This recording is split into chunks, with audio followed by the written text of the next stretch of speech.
Hey, No Shitters, Matt and Eric from the No Shit Cast here. We got a great podcast coming up with you with Lauren Curtis, who is a full-time visual artist, and she does photography and illustration for books and things like that. But basically, she comes on and does a full podcast with us, talking to us about what it means to work in the business of art and actually make a living at it. A really informative kind of in-depth interview with her. So good stuff. Had a great time talking to her. She's a really interesting person with really long fingernails, we found out, too. So that's kind of interesting. Yeah. So a lot of good stuff going on, folks, with the xfactory.com. With some, we've had some of our previous guests from over there.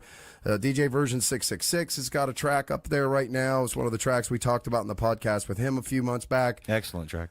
My Funny Valentine, I think it's based on, and then the track, his track's called Valentine. So if you listen to the podcast, that's the track that makes that conversation make sense. Susan Cody, who was a previous guest on the show, has started working with the X Factory as well. She's got some of her brand win dreams type stuff. Was she a pharmacute, I think, or pharmacute, I think is the way she described it. Yes. So a lot of the stuff that she has available out there, those herbal remedies and things that we discussed, you can go check that out. But she has some things listed up on the X Factory now as well. And we certainly encourage you while you're there, if you can, please hit the like or hit the donate button with the X Factory and help Tangent out. Does a lot of really good work helping emerging artists and things like that. Gives them a platform to put themselves out there, find people to collaborate with, and that kind of thing. So we're very, very honored and privileged to be able to work with Tangent and from the X Factory. And it's a great working relationship. And like I said, he does a lot of really good stuff. So who we got coming up on the show in the next couple of weeks there, Mr. Smith? Well, sir, on April the 22nd, we're going to be talking with Judy Nevin, who is a children's author. And then on the 19th of May, which will be aired on the 20th of May, we will be talking with Dr. Nevin, who is an American historian. Awesome. Very cool stuff. Well, great show coming up, folks. Here we go. Lauren Curtis on deck.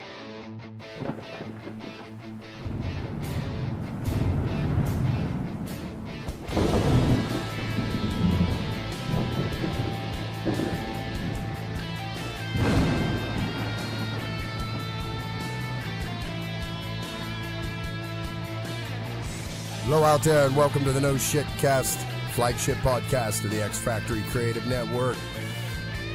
I'm your host, Matt Frazier. Tonight's guest is a full-time visual artist specializing in fine art, photography, illustration, design, and has her own line of cards, t-shirts, and jewelry. Her name's Lauren Curtis, and she's joining us on the show.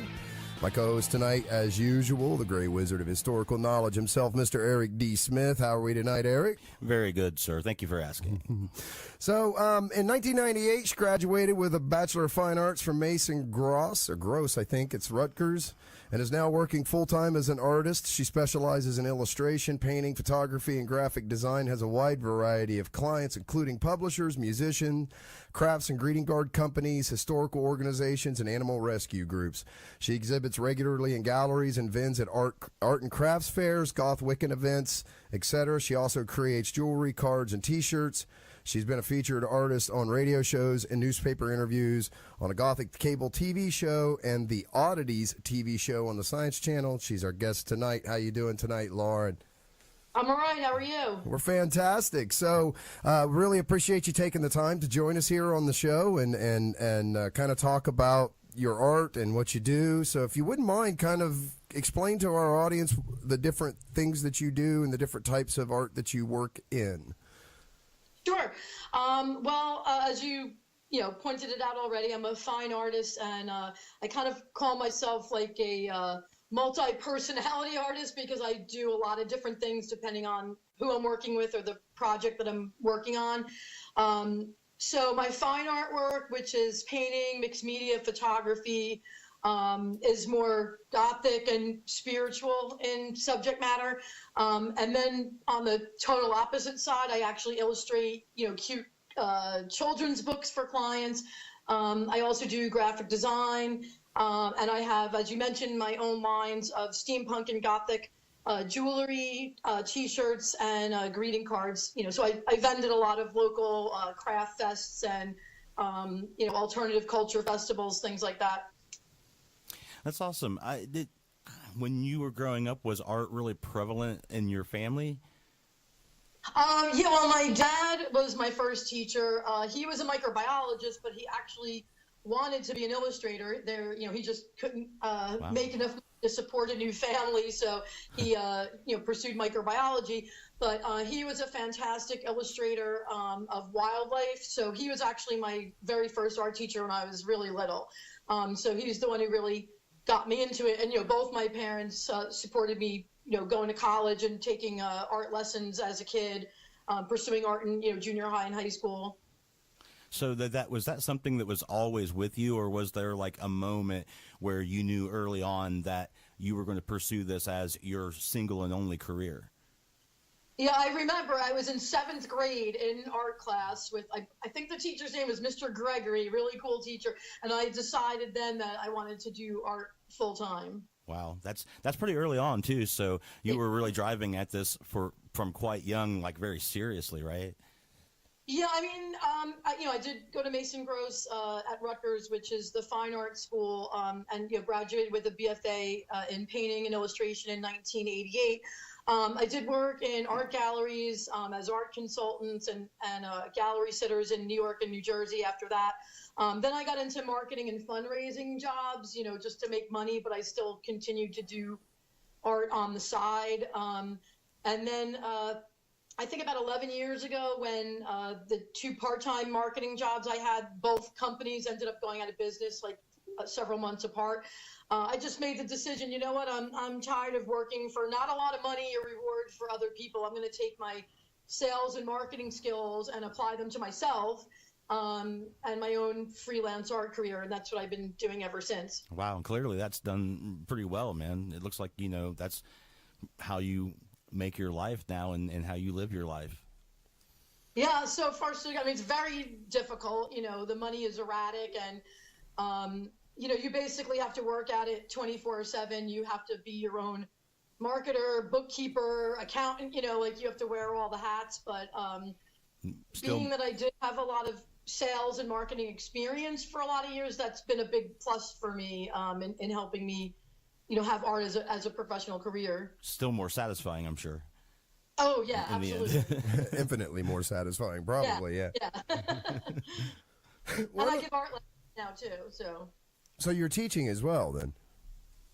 Yeah, I'm teaching beginner to intermediate, either one-on-one or a couple of students, and then I'm also giving art marketing classes to some people also. Very cool. So I got to ask about, so when people go to your website and check you out, you definitely, the Oddities TV show on the Science Channel makes a lot of sense, but talk to us about those fingernails. You got to explain those to us. What fingernails? I know, right? I started growing long nails, I think I was 14, 15. They were long for somebody that age at the time, but they certainly weren't as extreme as they are now. And then I really had no conscious plan to grow insanely long fingernails. It just kind of happened. I just liked them, and I just kept fixing them if they would break, and then it just became my thing. Okay. And well, they look like pieces of jewelry with the way that you have them decorated and stuff from the images I've seen. They're amazing. Oh, thank you. Yeah, I do them myself because they probably charge me like $100 a nail if I went to a salon. But yeah, I always keep them. I mean, aside from black, which is the color I wear clothing-wise, I always keep them in purple, silver, and blue, which are my favorite actual colors. And goes so well with black. Yeah. Exactly. So I just started growing extreme nails, not on purpose, and people started to, with the dawn of the internet and everything, people started discovering them, and Oddities discovered me. This Taft Television out of Germany found me, and I did a TV show with them. They filmed here, but it was broadcast in Germany, so I was in a London newspaper, so they just kind of started getting me money and recognition, as well as, scorn and nasty comments from people who just don't get it, That's to be expected. I just ignore those people, so. artists that are misunderstood, or artists that Yeah, people don't know. crazy, What? right? I mean, come on, that never happens. Unheard of. So how long are they? I'm not really sure because I don't actually measure them. The longest are probably getting close to 2 feet. The shortest are probably about a foot, except for one thumb that's kept short for, doing graphic design on the computer and texting and stuff. So And that was my next question too. I'm sure that you'd been asked plenty of times, though. Do they interfere with doing art? Which I'm assuming not so much, given that you're doing art. But do they interfere with anything in your life? Well, are you? I mean, if I couldn't do my art, I wouldn't have them because that's the most important. I mean, there's actually like clients that have never met me, and I do the work, and then they look me up online and see the nails, and they're like, "How did you do that intricate drawing with those nails?" Like they had no clue, So, they don't interfere with anything that I want or have to do. Like, let's put it this way: I don't go bowling, but I never liked bowling. Anyways, right? Okay. I don't go skiing, but I never liked skiing. Yeah. So, that's about the extent of it. Well, speaking of your art, the images that I went through on your website, it looks to me like that you can make your art, I guess, compose. I was going to say compose. I'm a musician, so I apologize. But you can create it, but you use a lot of different styles. Looks like I seen watercolors on there. Yep. I can't think of what it's called, where you use a lot of little dots, to create an image. I thought I saw something on there. I mean, there's just a lot of different techniques that's being used, and I think that harkens back to kind of what you were saying about teaching as well. But if you had to pick one of the styles that represents you the most, which do you think you find that is the best Most expressive of your art? Yeah, of you medium. as a person, right? I'd have to say 3 different things. I would say illustration wise, it would be like the black and white pen and ink. I'm super influenced by Edward Gorey, who I actually got to talk to on the phone about a year before he passed away. So he was my idol as far as illustration. I would say painting wise, it would be oil paints that express occult and spiritual and goddess mythology subject matter. And then I would say photography / digital art would be like my mixed media photo collages, where I'm working with x-rays and Victorian woodcut images and my own nature photos. I would say like those 3 categories, probably best express my own work and, my own feelings about things. I especially like the black and white you did. I think it's called The Passageway. It was shot, that was, boy, does that image speak. Oh, thank you. That was shot at Rutgers Gardens in the bamboo forest. Oh, interesting. All right, so It was one shot was going in and one shot was coming out of it, and how the light totally changed, the way it looks. And you definitely show an expressiveness for the mystical or the what am I thinking here? Mythical type stuff in your art. So where do those influences for you come from? Well, I've been an eclectic Wiccan since I was a teenager, probably about 17. I'm fascinated by world mythology, different cultures. I love to travel. I've always loved going to museums, especially ancient Egyptian, Celtic, Greco-Roman. So I've read up on it. I took classes about it in college. I continue to study it, and it's just interesting how you can see how so many myths from all around the world actually tie together and have the same theme. So, as much as people want to be prejudiced and racist, it's like if you really go back to history, we're all kind of coming from the same place, but just expressing it in different ways. So, that was always really interesting to me. Absolutely. I'm a big fan of Joseph Campbell, who, of course, was the guy that tied all of those mythologies together. Newsflash, Eric is going to get his Joseph Campbell reference in this podcast. Yeah, absolutely. Oh, yeah, it's a worthy inclusion every time, but I'm sorry. Go ahead, my friend. Well, yeah, I mean, because, most of the people that we talk to are artists in some fashion or another. and I'm a big believer in the idea that, mythology needs to be reinterpreted through artists' eyes so that, Right. We have some connection to the metaphysical world, because Yeah. religion is pretty shaky as a bridge to the metaphysical world in many occasions, but art tends not to be. Right, right. I mean, I think to me there's a big difference between religion and spirituality, So I consider myself spiritual, but not religious. That's a very common thing. We hear that a lot today, actually, that people feel that way. But with one of your images that's spiritual in nature, you can take a person from this physical world and connect them to the metaphysical world, and just by meditating on these designs and these pictures and the things of that nature and stuff. And that's, I guess, what I'm saying is that the old iconography doesn't work much as it used to, and you really need some reinterpretation, and that's exactly what you're doing. You're taking elements that are in the backdrop of our culture and society and in our place and time, and you're using those things to express metaphysical values for people that's intrinsic to them, and that's very important. And Lauren, am I wrong? Because I pick up a real sort of, lack of a better word, sort of tribal feel to some of the stuff you do. Am I reading that right? I mean, I think, ancient cultures were more tribal, so, that could absolutely make sense. And there are some of my X-ray pieces. I have a bunch of different websites, so, I'm not sure which one. It was in a collage from not Wordly or something like that. I think was where this one. It was also, there was the passageway image was there as well, down towards the bottom. So the website was showcasing like three or four different genres that you create in.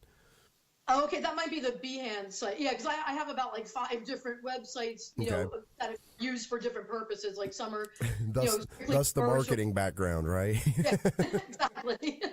Some are just strictly fine art. Some are strictly illustration, graphic design. Because they don't always intersect. But yeah, there are a few of my the digital photo collages, especially using animal skulls that people have given me, which, I made sure that they were found, because I'm very strongly supportive of, animal environmental protection. So I was like, don't give me anything if you hunted it or killed it. Right. Yeah. But yeah, I kind of superimposed, what would look like maybe a tattoo type of image or, tribal feel to it because, because to me, I think a lot of ancient cultures were tribes, they were tribal people. They had symbols that meant something specifically to them and that they felt would, help them in their lives, spiritually. So, and certainly back into the Paleolithic period, when you're talking about things like cave paintings and stuff like that. Right. Back then, art serving for that exact same purpose of bridging these two worlds. Right. Right. And I don't, obviously we don't know for sure, but from what I've read back then, there was no difference between the worlds. If you wanted to have a good hunt, you needed to appease, whatever spiritual deities, were in charge of the hunt. And that's how cave painting started. So it was all connected. And, there's obviously much greater respect for nature and other creatures because, you were all interconnected. And if, one species dies off, then other ones do, which is, what ended up happening and what, I think is still kind of happening now. But yeah, definitely. There's a lot more of a direct connection, a lot more of the sympathetic type of ritualistic magic, that directly connected to the earth and what was going on and stuff. Yeah, absolutely. Yeah. Yeah. Sympathetic magic. That's a good way to put it. And that's, but still, I think that, that those things you're still drawing that modern day parallel to that sort of feeling for today's society. So that's right. Yeah. And that's good. We're seeing this kind of ideology find its place more and more in Western civilization every day, right? With the concepts of where, like you're saying, where spirituality, Lauren, and religion sort of part ways, I guess, and that there's definitely a resurgence in kind of exploring the older ways and the older knowledge and the older understandings of things. Right. Even reconstructions of those ways and stuff too. Just like reconstructing art in different ways. Religion is finding that too. There's a lot of new types of religion that's being formulated right now that are definitely different from the old ways, and a lot of people who are eclectic in their religious views and values are actually pretty similar in their views and values. So there's this sort of nice homogenization that seems to be happening. Yeah, yeah. I mean, I have to say, I have seen a difference in acceptance more now than maybe in the past of, when you say to somebody that you're Wiccan or pagan, I think I've noticed more acceptance of it, like as time goes on than when I first, got into it. And, it's probably because of social media and internet, like people are much more exposed to things. I mean, look at TV now, like every show that's popular, supernatural, metaphysical, science fiction, fantasy. And, I think on the one hand, people love to see it as an escape from like what is often this like horrible reality that we're in. Yeah, yeah. And it's happening really in science too. That they've found over 3,000 planets orbiting other suns now since 1992, and they have found many more Earth-like planets here recently. So there's this big idea that there's plenty of places out there for there to be other kinds of life, and so you find that society and culture in general around the world, you're seeing that creep into their lexicon. A lot more acceptance and stuff. And I think people like hope that there's something else that might be better or smarter than us, or at least in the same plight that we are, at least, philosophically and religiously, Right. Like, no, we don't know either. Well, it's definitely, it's much easier for people to find their air quotes tribe today than ever. It's so much easier to go find your people, right? Yeah.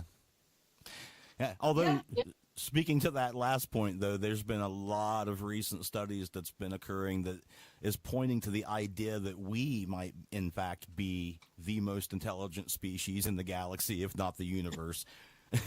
Well, that's terrifying. It is, isn't it? We're going to be responsible. We're the custodians, so custodians. I hope there's some smarter than us out there. That's for sure. And that's what I'm saying. If not, man, if we're it, then oh my, we're gonna have to start acting responsible, maybe. Yeah.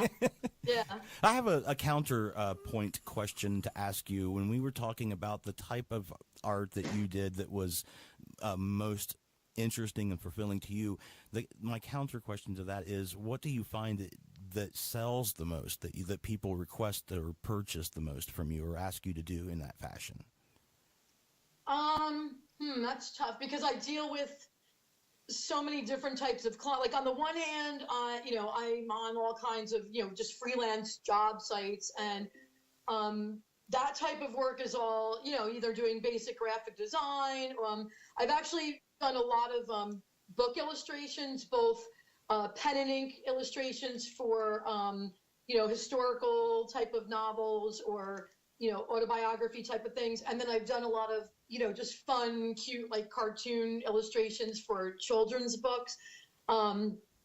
And, which is great for me because, while I work in Photoshop, I'm actually like teaching myself Illustrator, but I still much prefer the old school hand-drawn art. That's just my thing. So it's great when there are people that still want hand-drawn artwork as opposed to, 100% digital. Yeah.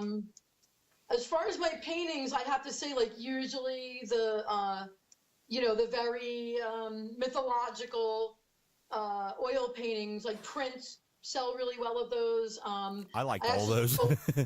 Huh? I liked all of those. Oh, thanks. Well, they're all for sale, so. Yeah. That would be where I would go for sure, yeah. But for people that can't afford originals, I actually sell a lot of just like inexpensive reproduction prints of all my paintings, which I actually have to deliver a couple of those tonight. But that piece, Morgana's Murder with the 3 crows, the 3 ravens, that's like a super popular piece. Yeah, I imagine so. The Omen, the one with the woman with the eyelashes and the raven on her head, I just sold the original of that, and I've sold a bunch of prints of that piece, so that's a really popular image. Very cool. So, yeah, like the kind of mythological subjects sell well as prints. Yeah, that's probably some of the better selling like fine art pieces, and the X-ray pieces do well. Now, out of the things that you've worked on, whether they're for you or someone you were doing them for, or even if you were being commissioned to do it, what has been the most challenging thing that you've accomplished in your opinion? And it can be something that you accomplished and you're proud of, or just something that you were just glad that you got that done. Either way, what has been the most challenging thing that you've had to do? I can think of two specific things. The first was when I first started doing art full time. You know, I was like really new at it.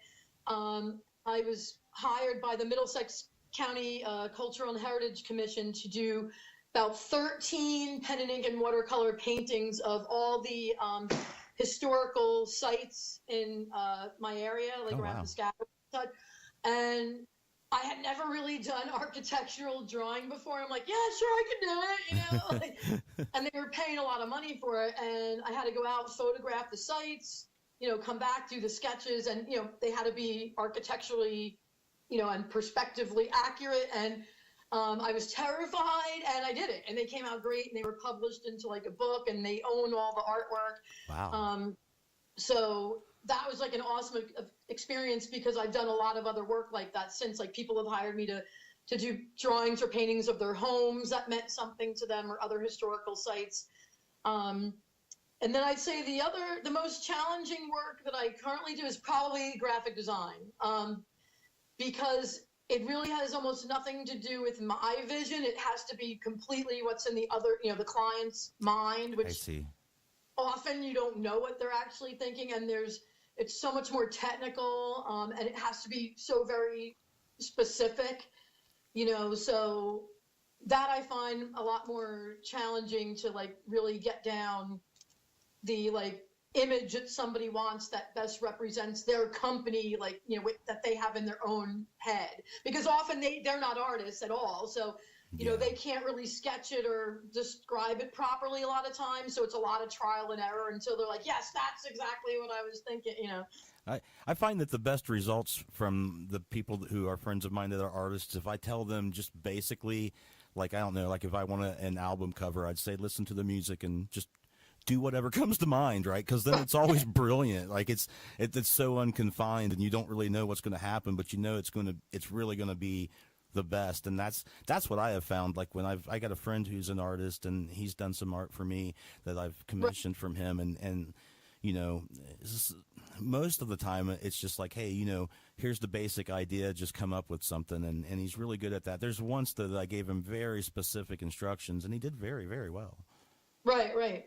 Yeah, I've done a bunch of album and CD covers, and yeah, I definitely found and I've done a lot of book covers for authors, and you know, because they're creative people, a lot of times it is a lot easier to do design work for somebody who is an artist, like even if it's not visual artist, because you know, they are able to express what they want better, or they're more open-minded to like whatever you want to do.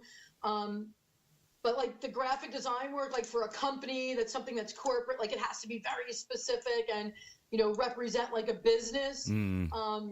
And often that person is not artistic at all. Like that's a lot harder.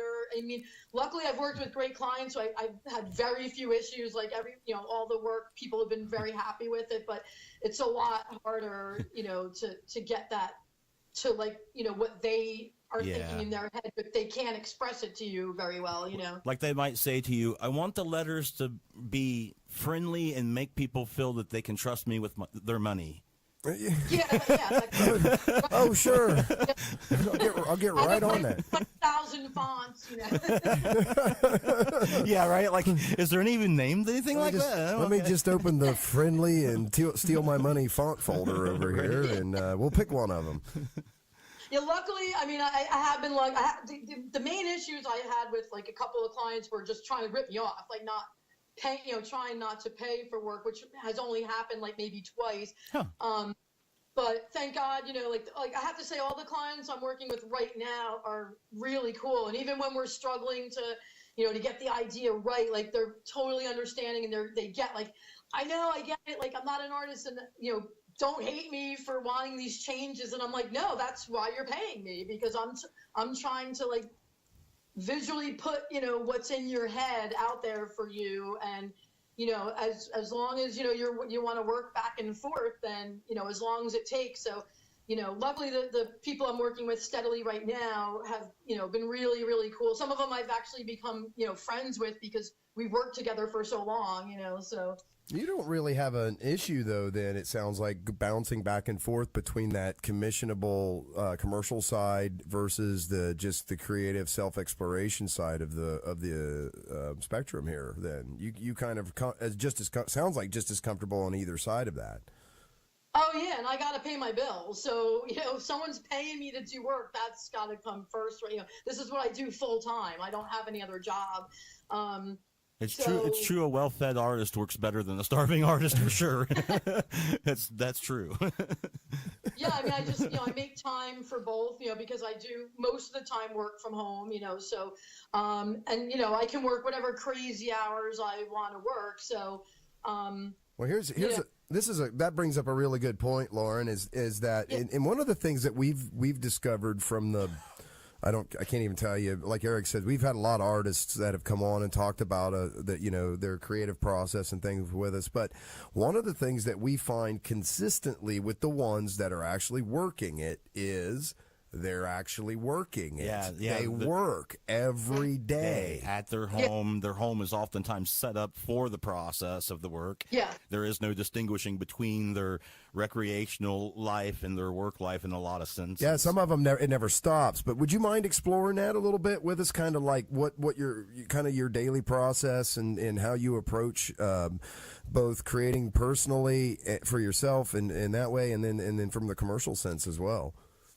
Yeah, I mean, my whole apartment is basically my home studio / gallery. My kitchen, I don't eat in it. It's all set up for my stuff, my craft and jewelry stuff. Like if you look in most of my cabinets, there's food in like one little cabinet, and everything else is like art supplies.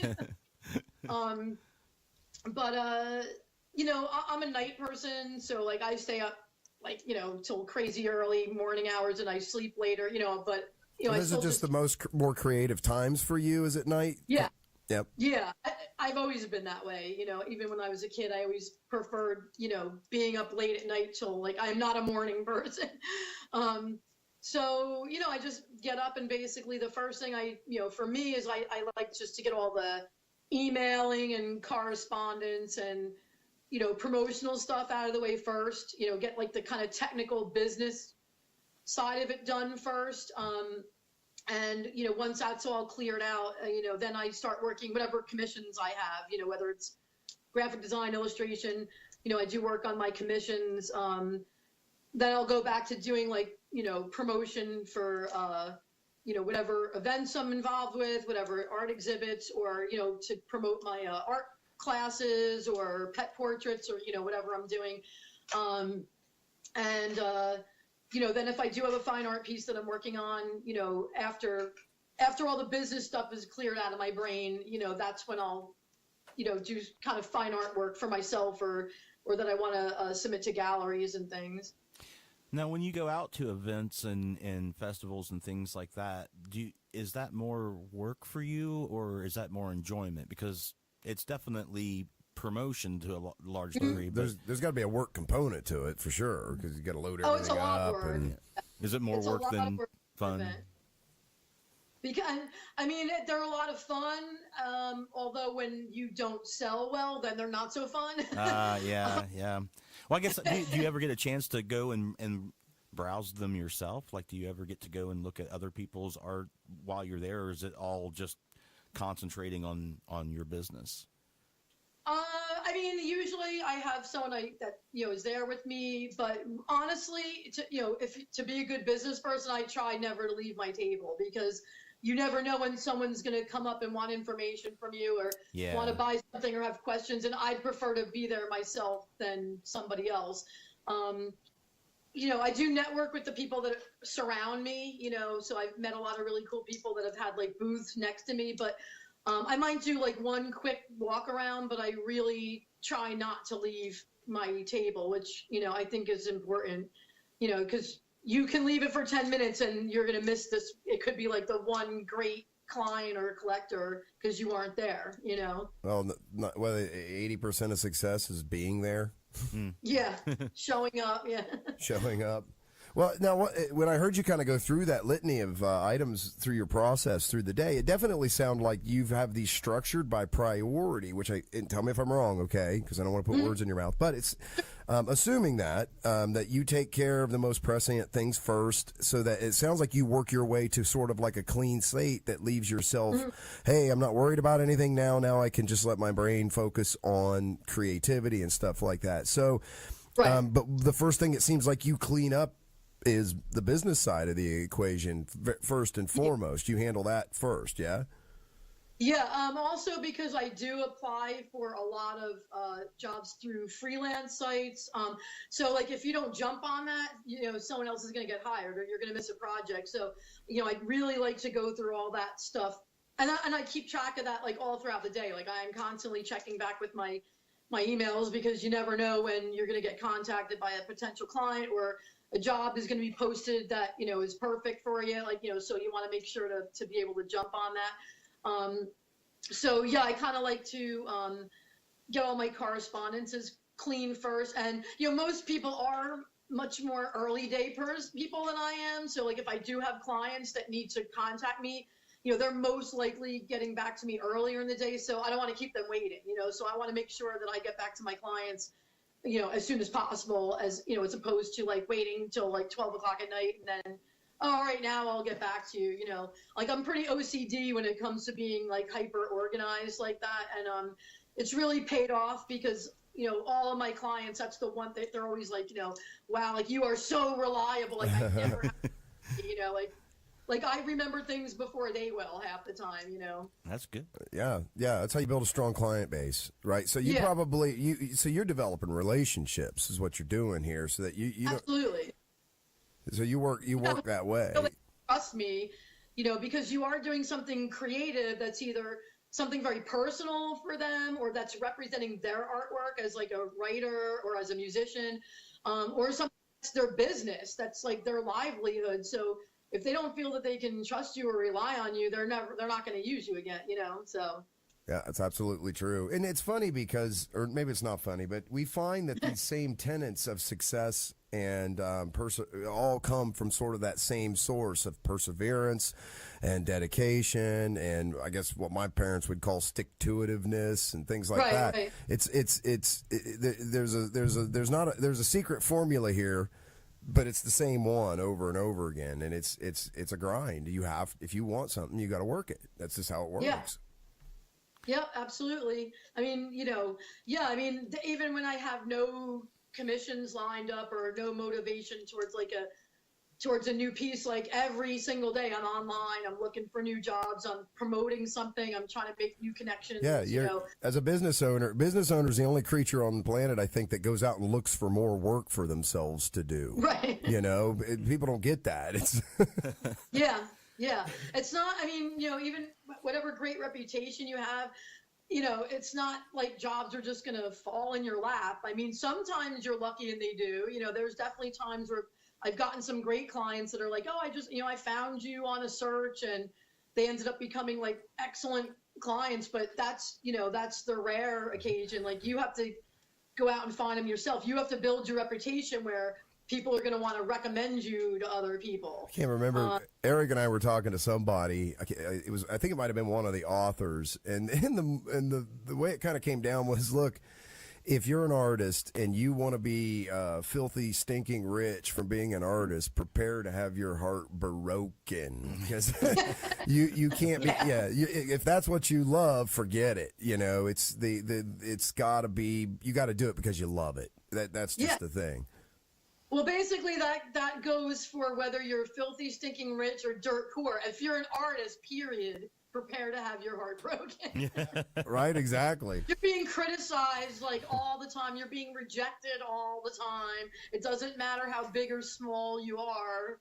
And that's a real piece of this too, isn't it? Is that you can put your heart and soul and all your love into something, and it may not it may not resonate with people, and you can do something off the cuff, and all of a sudden everybody loves it, and you just can't. It's maddening, isn't it? Trying to figure out, well, what the hell is it people really want? Yeah, I think my friend that vends with me, like, we say that all the time. We're just like, we never thought this thing would sell. We thought for sure this thing, and it's always the opposite. And whatever you think it's going to be, it's like the opposite. I think it's some sort of just chance probability that, there's everything that anyone does. Probably there are people that have interest in it, but it's just, connecting and finding those people in the world that understand what you're doing and they get it. That does happen occasionally, and it is easier now more than ever to do that. That's a good question, Lauren. Connecting with people. Yeah. How much of what you think you do today is leveraged because of things like social media and stuff like? I mean, how big a role has that played in you and your marketing yourself and your creativity? Really, a really big part.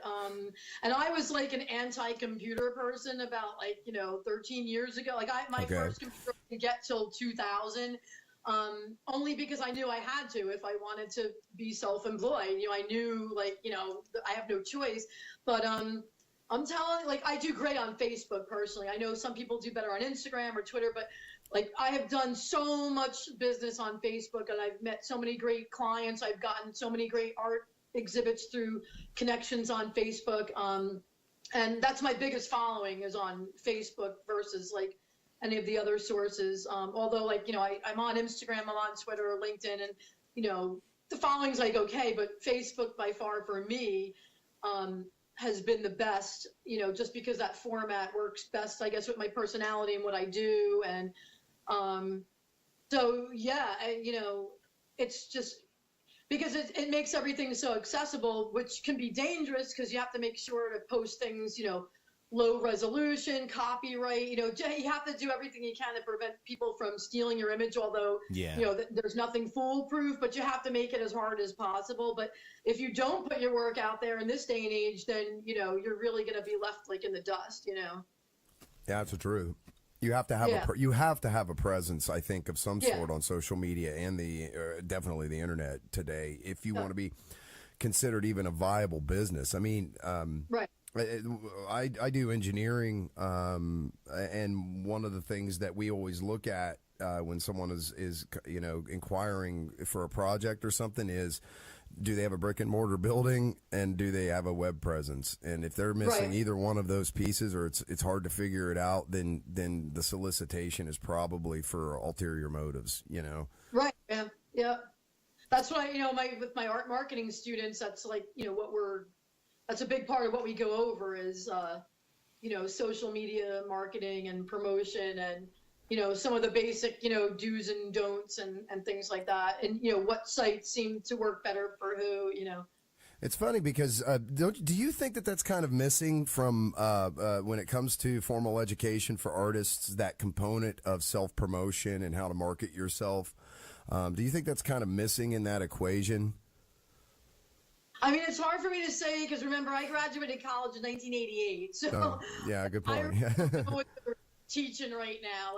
As far as what I teach, I absolutely teach, the importance of social marketing and having an online presence, as much as I said, as I fought it in the beginning, now, I totally see, it's an absolute necessity, unless you just want to do art for yourself as a hobby or just for your own purposes, which there's nothing wrong with that either, then it doesn't really matter. But if you want to make any kind of career out of it, there's no way that you can't have a social media presence. And like you said, you should have, a website and, profiles and different sources.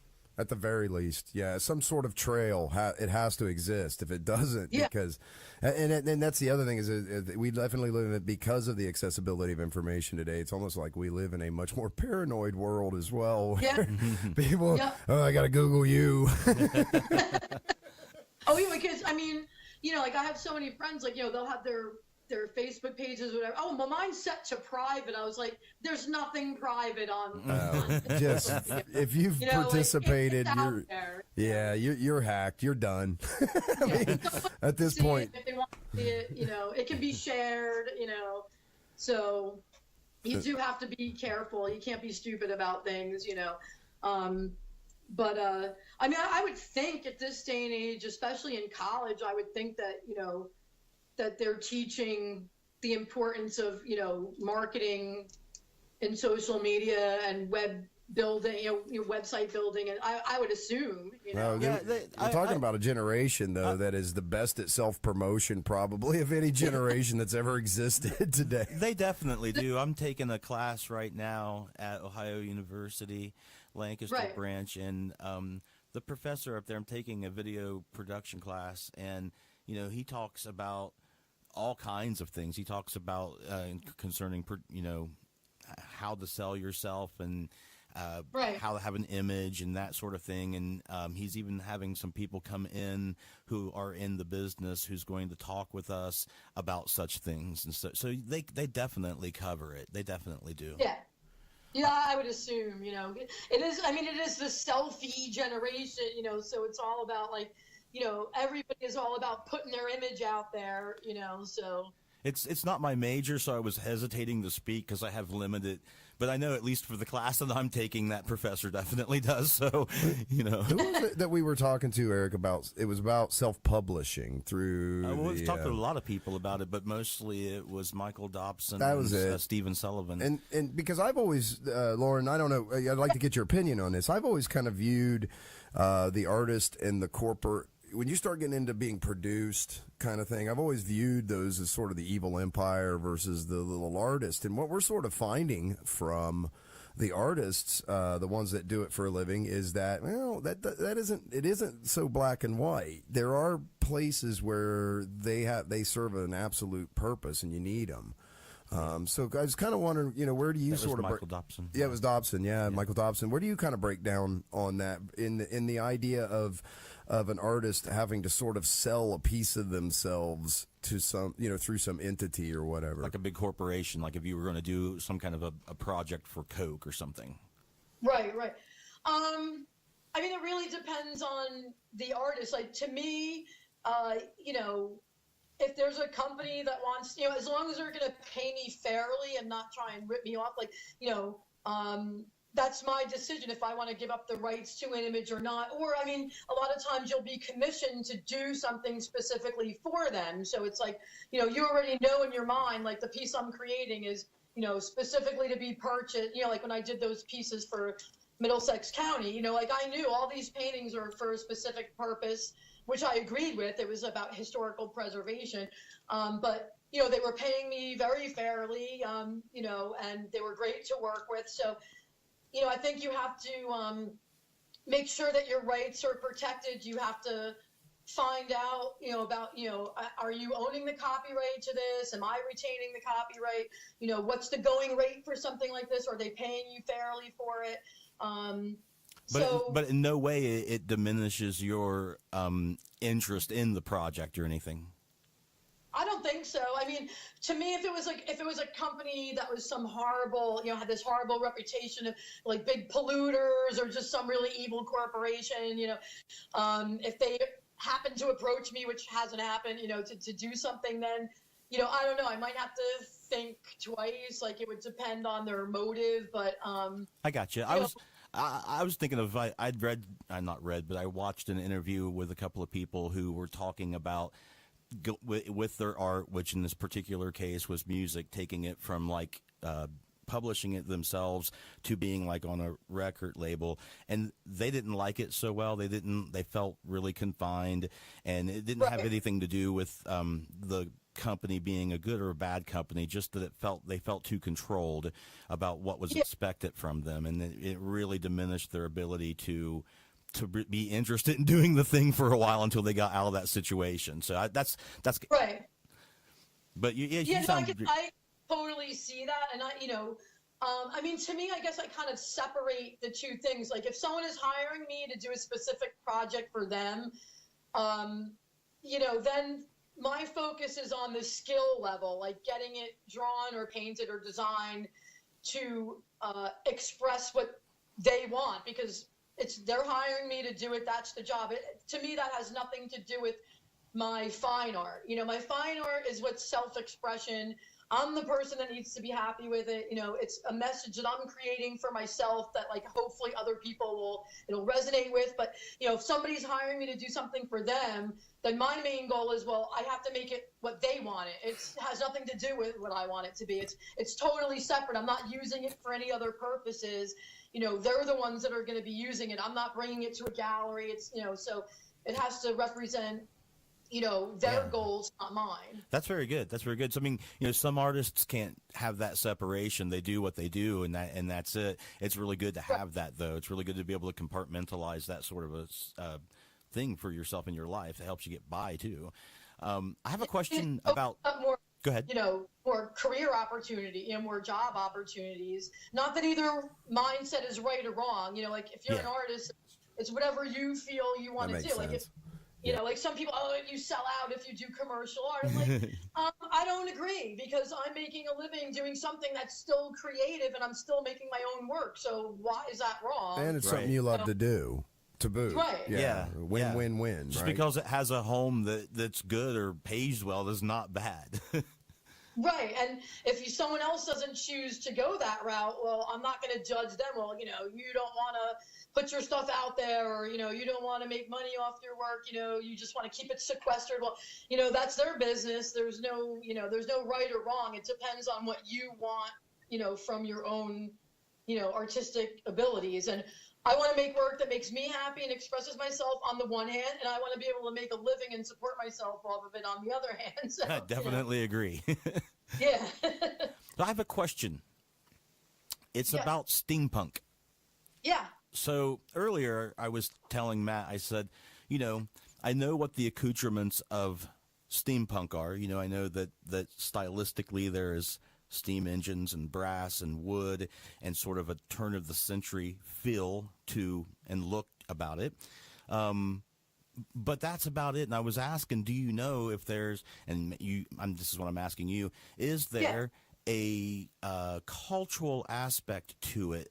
Like, for instance, when I think of Gothic anything, along with architectural styles and the way modern day Gothic people will dress, you know, there's also this idea that it's an introspective sort of a subculture that borders on depression sometimes, but really isn't about that. It's more about introspectiveness, right? So is there something like that that's connected culturally with the steampunk movement? Because I've seen role-playing games, and I've, you know... I mean, from my experience, and you know, I've been a goth since like way back. You know, like, Goth and steampunk seem to be connected. Keeping it going, you know, steampunk, to me, there's a huge overlap between the Gothic cultures and steampunk. So, steampunk to me is almost like a crossover between, you know, Victorian, you know, historical fascination, you know, anachronism, the Gothic subculture, you know, because Gothic culture borrows a lot from, you know, the Victorian and dark eras, like, you know, Edgar Allan Poe, and, you know, and then Jules Verne, of course, is a big crossover. You know, a lot of people think it was like a major influence for steampunk. You know, I think it also crosses those lines of people that are also introspective, very creative, very fascinated with history, very interested in science fiction, but like, you know, more historical aspects of it. So yeah, that's what a lot of people seem to create. When I see people who are friends of mine creating steampunk like stuff, it does have that feeling to it. There is a bit of a science fiction feeling to it. Yeah. Well, it's basically like science fiction, but that never goes past like the turn of the century. You know, like steam powered, like, you know, almost everything has to be steam powered, you know, but so it's taking, you know, like things that could be seen as futuristic, but if you built them using technology that like ends in maybe like 1900, you know what I mean? So, yeah, I've even heard some steampunk rap. Really? Yeah. Well, that's interesting. Yeah. I've seen a lot of steampunk bands, but that's a new one to me. Yeah. Yeah, well, I'll send you a link. It's fun. You'll like it. I like it. I would like to hear that. Yeah. Okay, yeah, I'll send the lyrics too, or at least a link that has the lyrics, because they're really, really quick. Right. That's interesting. Not much to rap about as a steampunk fan. Is that what it says? It's short lyrics. No. There's a lot of lyrics. Oh, okay. So and they're fired off very, very rapidly. Okay. Right. I don't. It's funny because it's what before, like Eric said before we got on the call, he was like, so he was kind of asking me, well, 'cause I love the artistic genre myself, but I think it's because I'm an engineer and I actually build like food and beverage processing systems and things like that. So to me, it's so interesting from that respect, the gears and all of that. But I was like, oh, I know what it looks like when I see it. I don't know if I could define it. He's like, there's a lot of bronze and stuff like that. But is there? I don't know that there's like a formal artistic definition of it. And at this point, it might actually have its own subgenres. I'm not sure. You might know that, Lauren. There's cyberpunk and the classic steampunk. What's another? There's a few like subgenres of steampunk that are like either more sci-fi based or more gothic based, or I mean, a lot of people like to joke that steampunk is like if goths wore brown. Have you heard of the Antikythera mechanism? The what? I'm sorry. The Antikythera mechanism. I don't believe so. I'll bet you have. Tell her what it is. Okay. She'll probably like, oh, I've seen that on Discovery. Well, it's, when we're talking about steampunk and brass and gears and that sort of thing, it reminds me of that. And what that is it was a device that's considered to be the earliest computer ever found. It's. Oh, okay. Yes. Okay, yeah, it was like made from I believe around 100 BC in that era of time, and it tells of the 4 Olympic Games, and it talks of the planets, the 5 wandering planets, where you could see them to be at any given time in the year. You could set it forward or backward. It kept track of the sun and the moon, and had the lunar cycle embedded in it, and all this other stuff too. And yeah, so like allow me to introduce another genre, hopefully someday. There's also, like, I guess, an ancient steampunk, if you consider that sort of thing, right? Yeah, because that would have been ancient Greece, right? Yeah. Yeah. I think I saw something about that on that, was it Ancient Mysteries at the Museum show or something? Yeah, Mm-hmm. maybe so, yeah. So I think you like horse-drawn chariot steampunk? Yeah, that's what I'm saying, man. I'm saying like another subgenre of the steampunk movement, being the ancient steampunk movement, full of Antikythera mechanisms and steam-powered chariots. I like it. Why not? I think you should start it. Maybe he just did. God help us all. Right. Look what you've done. He's going to have his own podcast now. Tomorrow's D&D game is going to be different. I can tell you that. It's pretty cool. I mean, it definitely relates, so it just goes back a lot farther than the Victorian era, Yeah, that's kind of what I was saying. Like, like that whole idea of gears and brass and the idea of science being locked inside of certain mathematical mechanisms that you could carve out in gears and that sort of thing. That really goes all the way back to I think like Euclid and Hero. Hero was a Greek inventor that made the first steam engine and that sort of thing way back, I think around 400 BC or something like that. I don't know. I'm gonna have to check when, but it was like way back. So I mean, there's a whole thing in ancient times with steam power and the things that you could do with it and stuff, and they made statues that would move with it and various things. So that concept and that idea was there. They just tended to use it for religious purposes a little more than they did like transportation and moving around and stuff. Maybe you could call it like mythic steam or something. Yeah. Mythic punk. Myth punk, yeah. Ancient steampunk. Okay, thank you. So, Lauren, I know you're pressed for time, and we've loved that you spent we're coming up here on an hour. We would like to get you some time to kind of talk about anything that you're wanting to promote or wanting to get our audience to hear about. What do you got coming up? Things like that. What's on the calendar? Well, I'm actually going to be vending, my T-shirts and jewelry and things at an Earth Day event that my friend Gwen is hosting in Highland Park at Pino's next Saturday night. A bunch of bands are playing, and all the money goes to Greenpeace. And then I have 2 pieces in the final art exhibit at Gallery U in Westfield, and that opens next Friday, Lucky Friday the 13th, from 6 to 8, and that's a free opening with refreshments.